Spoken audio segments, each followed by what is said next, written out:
Knock, knock, it's Knuckles!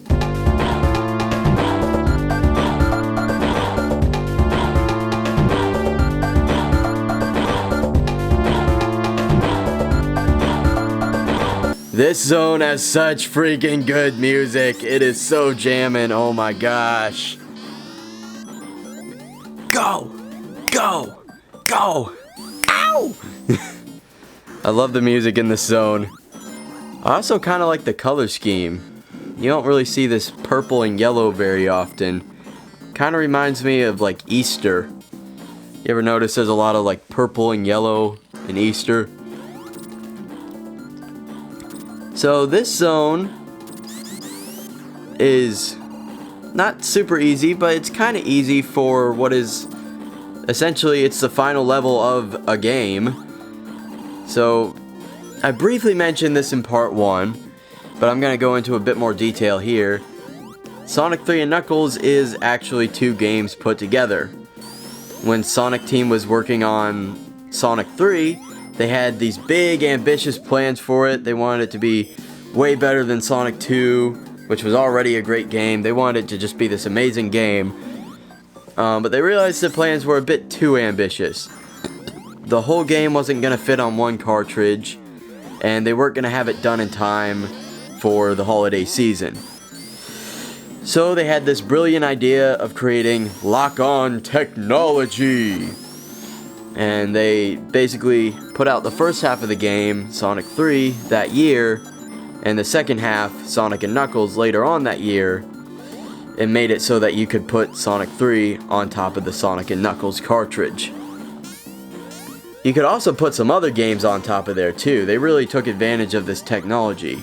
You could put Sonic 2 on top to play as ya boy in Sonic 2, and you could put any other game on top to play an extended version of the Blue Sphere special stage. You don't get any Chaos Emeralds from it, unfortunately, but you have like hundreds of different variations of that special stage. So if you really enjoy that special stage, that might be the game for you. But this level that we're playing right now, Launch Base Zone, is the final zone of the Sonic 3 half of this game. And for some people, it's the final zone of the game altogether because maybe they didn't know about Sonic and Knuckles. When I played this game as a kid, I played it on the Sonic Mega Collection Plus on PlayStation 2. And for some reason, they don't let you play the game all together at once. You just have the two halves separated, Sonic 3 and Sonic and Knuckles. In order to put them together, you have to... It's really weird how you unlock stuff in that collection, the Sonic Mega Collection Plus. Because it's like... It's not connected to like you achieving something. It's connected to how many times you played the game. And you gotta play these games a ridiculous number of times to unlock some of these. Like, I can't remember, it was like, play this game 50 times, play this game 100 times, and all you had to do was just open it up. You didn't have to actually play it at all. All you had to do was click on the game, wait for it to load, then exit, and then rinse and repeat, however many times it said, 50, 75, whatever. Which is so tedious, but once I figured out I could do that, that's what I did to finally unlock Sonic 3 and Knuckles, so I could play this game the way it was meant to be played. Because you can't just play Sonic 3 or just Sonic and Knuckles. Such a boring way to play it. You want to play the full experience, which is what we're playing right now.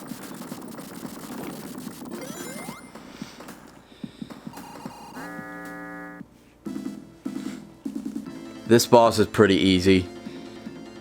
You can just kind of insta-shield it a whole bunch. If you do get hit, you know, you just get invincibility frames.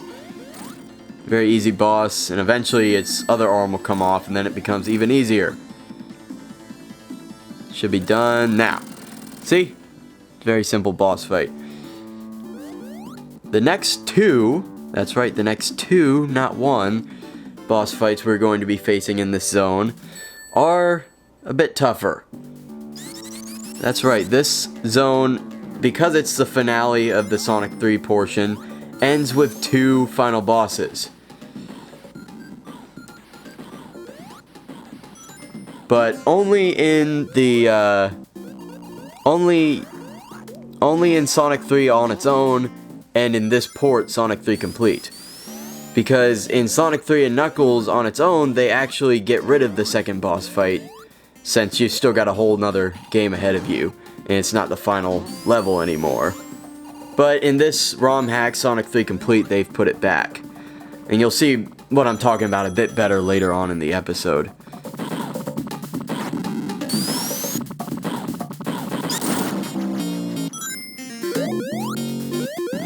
Just jamming out to that soundtrack. Go, go, go, go, go, go, go.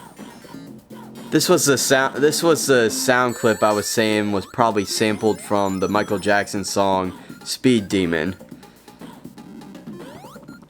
It kind of sounds like exactly the same. I could be wrong. I haven't seen any videos that are like, oh, this is definitely the sound chip. Here or the sound clip. We broke it down, and we know for absolutely sure. But it just kind of sounds like it is.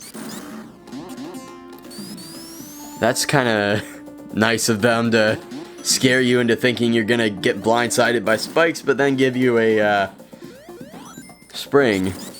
You gotta wonder what they were thinking there. Were they just trying to give you a near miss? Or were they like rushed for time and they were like, oh, you know what, this is kind of unfair, but we don't have time to change it, let's just put a spring there. That doesn't make sense. They would have just gotten rid of the spikes. Yeah, so it's a near miss. There's some interesting elements to this zone, like these laser gates and such.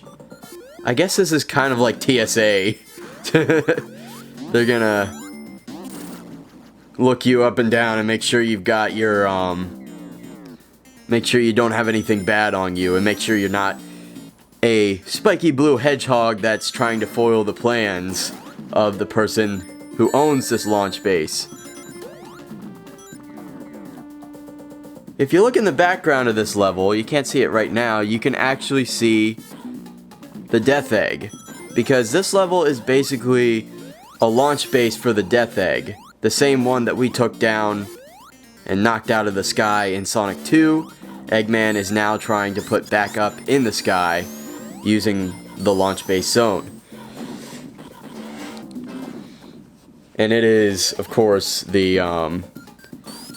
Death Egg that Knuckles is really stupid to not realize belongs to Eggman, because it literally has Eggman's face on it. I mean, seriously, why is Knuckles so freaking stupid? I mean, how do you even fall for that? Especially after all these levels, you still don't realize Sonic is the good guy? Come on, Knuckles is really smart, and yeah, I mean, he makes mistakes sometimes, but Knuckles is very smart, and he's the best character, so we're gonna give him a pass, and, you know, let's not make fun of Knuckles, yeah. Okay. And here comes that idiot, very smart echidna right now. Ow.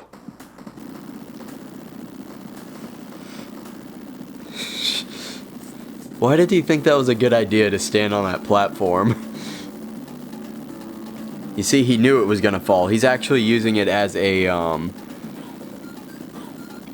shortcut pathway to get back to the Emerald on Angel Island. So he was actually being very smart. As you know from if you've played Sonic Adventure 2 or Sonic Advance 2, Knuckles can swim. So he didn't actually drown or anything from falling in that water. See, Knuckles is a genius. He's not an idiot like some people think he is.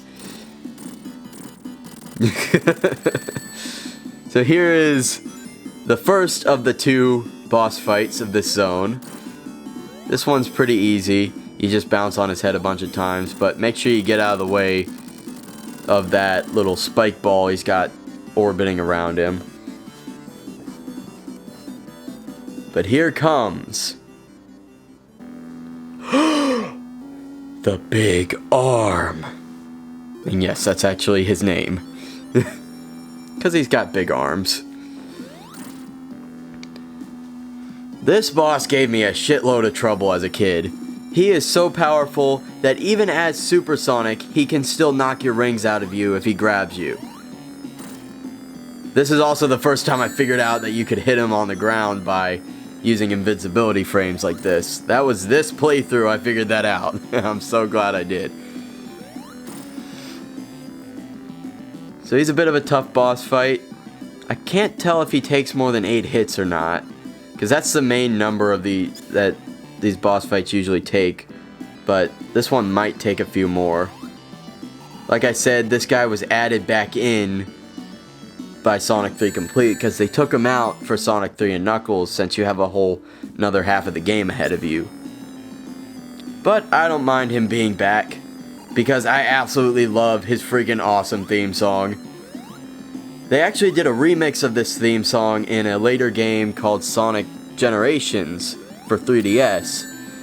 And that theme song, that remix is, oh, it's amazing. You should check it out if you haven't already. Look it up on YouTube. What's kind of weird though is the boss fight only lasts like 30 seconds to a minute in that game, but the song goes on like 5 or 6 minutes. Like way longer. So it's kind of pointless that it's such a long song, but listen to it in its entirety because it's amazing. But oh noes! We are falling, and so is the Death Egg once again. Is Sonic going to survive? Yes. He is going to be saved by his best buddy Tails. Alright, well that was part 5. Thank you all so much for watching. I guess I don't need to say I'm headed back to my island because I'm already there in this game. But I will be back next week with not part 6 yet. I'm going to be doing another episode of Sonic fan game reviews first, where I'm going to be looking at an awesome game that I can't stop playing called Sonic GT. And then after that, we will be back with the Sonic and Knuckles half of Sonic 3 and Knuckles. Have a great week.